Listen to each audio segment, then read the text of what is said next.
ವೀಕ್ಷಕರೇ, ಭಾರತದ ಸಾಂಸ್ಕೃತಿಕ ಮತ್ತು ಐತಿಹಾಸಿಕ ಶ್ರೀಮಂತಿಕೆಗೆ ಕರ್ನಾಟಕ ರಾಜ್ಯವು ತನ್ನದೇ ಆದ ಕೊಡುಗೆಯನ್ನು ನೀಡಿದೆ.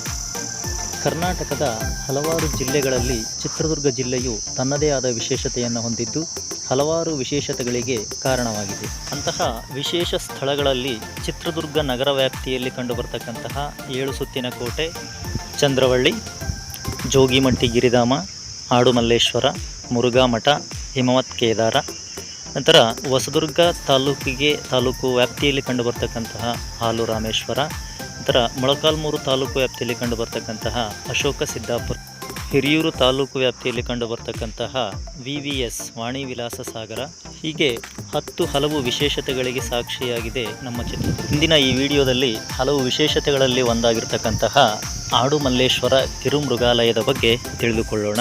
ಅಲ್ಲಿ ಕಂಡುಬರ್ತಕ್ಕಂತಹ ಪ್ರಾಣಿ ಪಕ್ಷಿಗಳು ಏನೇನು, ಅಲ್ಲಿರ್ತಕ್ಕಂಥ ಸೌಲಭ್ಯಗಳೇನು, ನೈಸರ್ಗಿಕ ಸಂಪತ್ತು ಏನಿದೆ ಅನ್ನುವಂಥದ್ದನ್ನು ಈ ವಿಡಿಯೋದಲ್ಲಿ ನಾವು ತಿಳ್ಕೊಳ್ಳೋಣ. ಚಿತ್ರದುರ್ಗದ ಮಹಾತ್ಮ ಗಾಂಧಿ ವೃತ್ತದಿಂದ ನೀವೇನಾದರೂ ಬರೋದಾದರೆ ಮುಂದೆ ಮದಕರಿ ನಾಯಕ ಸರ್ಕಲ್, ಅಲ್ಲಿಂದ ಬಲಭಾಗಕ್ಕೆ ತಿರುವನ್ನು ಪಡೆದು, ಅಥವಾ ನೀವು ಚಳ್ಳಕೆರೆ ಬೈಪಾಸ್ ಕಡೆಯಿಂದ ಬರೋದಾದರೆ ಮದಕರಿ ನಾಯಕ ಸರ್ಕಲಿಂದ ಎಡಗಡೆಗೆ ತಿರುವನ್ನು ಪಡೆದು ಅಲ್ಲಿ ಜೋಗಿಮಟ್ಟಿ ರಸ್ತೆಯ ಮೂಲಕ ಸುಮಾರು 4 ಕಿಲೋಮೀಟರ್ ದೂರ ಸಾಗಿದರೆ ನೀವು ಆಡುಮಲ್ಲೇಶ್ವರವನ್ನು ತಲುಪಬಹುದು. ಜೋಗಿಮಟ್ಟಿಗೆ ಹೋಗ್ತಕ್ಕಂಥ ಮಾರ್ಗದಲ್ಲಿಯೇ ನಾವು ಆಡುಮಲ್ಲೇಶ್ವರಕ್ಕೆ ಹೋಗೋದು. ನೋಡಿ, ಇದೇ ಆಡುಮಲ್ಲೇಶ್ವರ ರಸ್ತೆ ಅಥವಾ ಜೋಗಿಮಟ್ಟಿ ರಸ್ತೆ.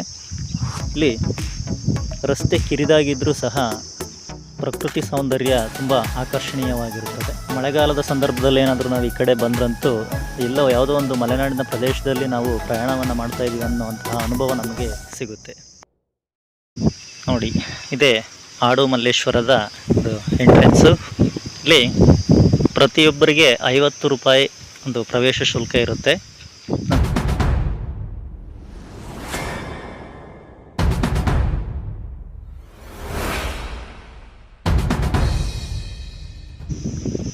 ಇಲ್ಲಿಂದ ನಾವು ಒಳಗಡೆ ಹೋದರೆ ಮೊದಲನೇದಾಗಿ ನಮಗೆ ಕಂಡುಬರ್ತಕ್ಕಂಥದ್ದು ನೀಲ್ಗಾಯ್ ಎನ್ನುವಂತಹ ಪ್ರಾಣಿಗಳು ಕಾಣಿಸ್ತಾ ಇದೆಯಲ್ವಾ. ಇಲ್ಲಿ ನೀಲ್ಗಾಯ್ ಪ್ರಾಣಿಗಳು.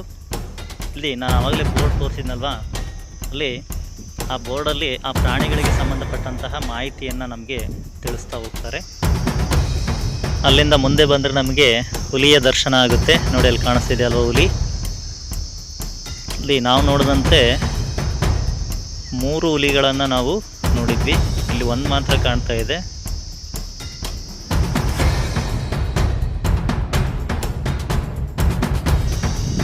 ಅಲ್ಲಿಂದ ಮುಂದೆ ಬಂದರೆ ಚುಕ್ಕೆ ಜಿಂಕೆ ಅಂತ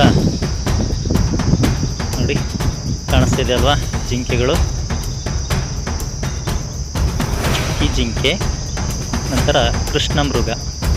ಆ ಬೋರ್ಡಲ್ಲಿ ಆ ಪ್ರಾಣಿಗಳಿಗೆ ಸಂಬಂಧಪಟ್ಟಂತಹ ಮಾಹಿತಿಯನ್ನು ನಮಗೆ ತಿಳಿಸ್ತಾರೆ.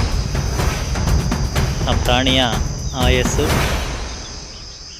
ಪ್ರಾಣಿಯ ಒಂದು ಆಹಾರ ಪದ್ಧತಿ ಏನಿದೆ ಅನ್ನುವಂಥ ಇತ್ಯಾದಿ ಮಾಹಿತಿಯನ್ನು ನಾವು ಅದ್ರ ಮೂಲಕ ನಾವು ತಿಳ್ಕೊಬೋದು. ಗೋಲ್ಡನ್ ಫೆಸೆಂಟ್ ಅನ್ನುವಂಥ ಪಕ್ಷಿ. ಇಲ್ಲೇನಾಗಿದೆ ಅಂತಂದರೆ, ಆ ಪಕ್ಷಿಗಳನ್ನು ಇಟ್ಟಿರ್ತಕ್ಕಂಥ ಸ್ಥಳವನ್ನು ಸಂಪೂರ್ಣವಾಗಿ ಗ್ಲಾಸ್ನಿಂದ ಕವರ್ ಮಾಡಿದ್ದಾರೆ. ಹಾಗಾಗಿ ಕೆಲವು ಪಕ್ಷಿಗಳು ನಮಗೆ ಸ್ಪಷ್ಟವಾಗಿ ಕಾಣಿಸೋದಿಲ್ಲ. ಕಾಣಿಸ್ತಾ ಇದೆಯಲ್ವಾ, ಗೋಲ್ಡನ್ ಫೆಸೆಟ್. ನಂತರ ಅದರ ಪಕ್ಕದಲ್ಲೇ ನಮಗೆ ಇನ್ನೊಂದು ವಿಧವಾದ ಪಕ್ಷಿಯನ್ನು ನಾವು ಕಾಣ್ಬೋದು.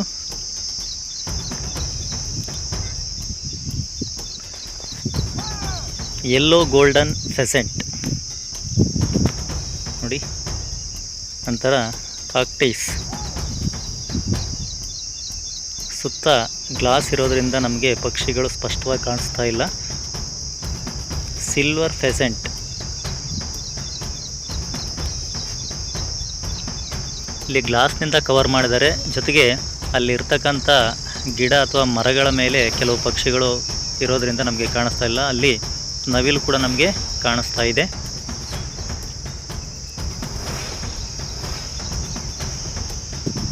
ನಂತರ ಅಲ್ಲಿಂದ ಮುಂದೆ ಬಂದರೆ ಎಮು ಪಕ್ಷಿ ನೋಡಿ, ಇಲ್ಲಿ ಕಾಣಿಸ್ತಾ ಇದೆ ನೋಡಿ. ಎಮು ಪಕ್ಷಿಗಳು 2 ಜೊತೆಗಿದಾವಲ್ಲಿ.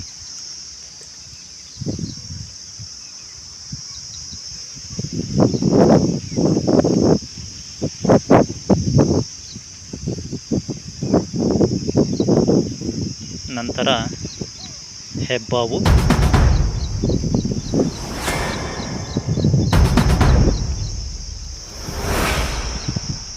ನಂತರ ಕಲ್ಲಾಮೆ,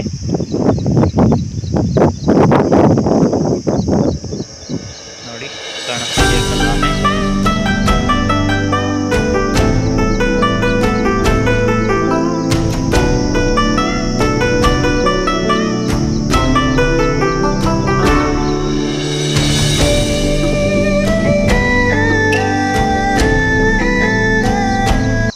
ಅಷ್ಟೇ ಅಲ್ಲದೆ ಬರೀ ಪ್ರಾಣಿ ಪಕ್ಷಿಗಳು ಮಾತ್ರ ಅಲ್ಲದೆ ಅಲ್ಲಿ ಹಲವಾರು ಜಾತಿಯ ಸಸ್ಯ ಸಂಪತ್ತನ್ನು ನಾವು ಕಾಣ್ಬೋದು.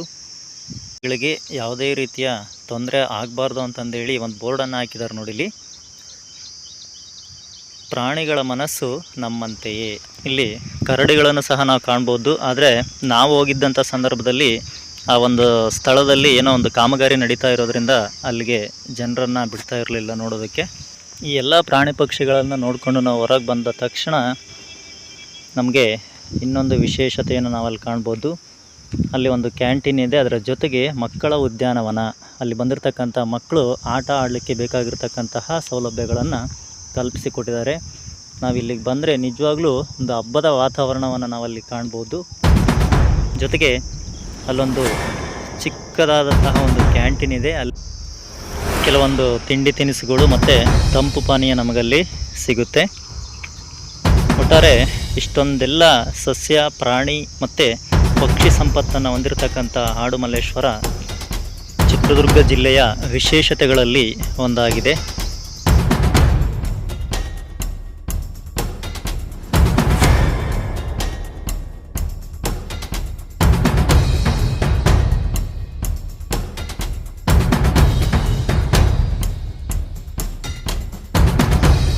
ಇದಿಷ್ಟು ಇವತ್ತಿನ ಮಾಹಿತಿ ವೀಕ್ಷಕರೇ. ಇಷ್ಟವಾದರೆ ಲೈಕ್ ಮಾಡಿ, ಶೇರ್ ಮಾಡಿ. ಧನ್ಯವಾದಗಳು.